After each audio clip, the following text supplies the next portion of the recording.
ನೀನೆ ರಾಮ ನೀನೆ ಶ್ಯಾಮ ನೀನೆ ಅಲ್ಲ ನೀನೆ ಯೇಸು ನೀನೆ ಕರ್ಮ ನೀನೆ ಧರ್ಮ ನೀನೆ ಮರ್ಮ ನೀನೆ ಪ್ರೇಮ ನಿಮ್ಮ ಜೀವದ ಮಾಲೀಕ ನಾನು ನಿಮ್ಮ ಪಾಲಿನ ಸೇವಕ ನಾನು. ಆತ್ಮೀಯ ವೀಕ್ಷಕರೇ, ಧರ್ಮ ಯಾವುದಾದರೇನು? ತತ್ವ ಒಂದೇ. ನಾಮ ನೂರಾದರೇನು? ದೈವ ಒಂದೇ. ಪೂಜೆ ಯಾವುದಾದರೇನು?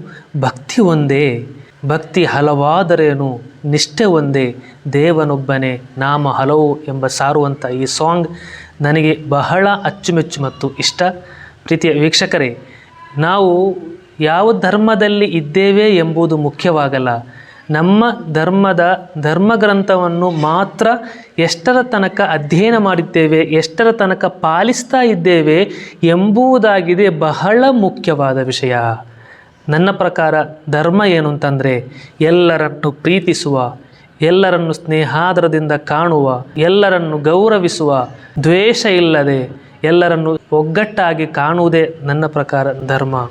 ಆದರೆ ಇವತ್ತಿಗೆ ಯಾವ ಥರ ವ್ಯಾಖ್ಯಾನ ಆಗಿದೆ ಅಂತಂದರೆ, ಧರ್ಮ ಯಾವ ಥರ ವ್ಯಾಖ್ಯಾನ ಆಗಿದೆ ಅಂತಂದರೆ, ಕೇವಲ ನಾಮ, ಟೋಪಿ, ಕ್ರಾಸ್ ಇವಿಷ್ಟಕ್ಕೆ ಮಾತ್ರ ಸೀಮಿತವಾಗ್ತಾ ಇದೆ. ಆದ್ದರಿಂದ ಪ್ರೀತಿಯ ವೀಕ್ಷಕರೇ, ಯಾವ ಧರ್ಮದಲ್ಲೂ ಕೂಡ ಅನ್ಯಾಯವನ್ನು ಕಲಿಸೋದಿಲ್ಲ, ಯಾವ ಧರ್ಮದಲ್ಲೂ ಕೂಡ ಭಯೋತ್ಪಾದನೆಯನ್ನು ಬೆಂಬಲಿಸುವುದಿಲ್ಲ, ಯಾವ ಧರ್ಮದಲ್ಲೂ ಕೂಡ ಅನ್ಯಾಯವನ್ನು ಸಹಿಸ್ತಾ ಇಲ್ಲ.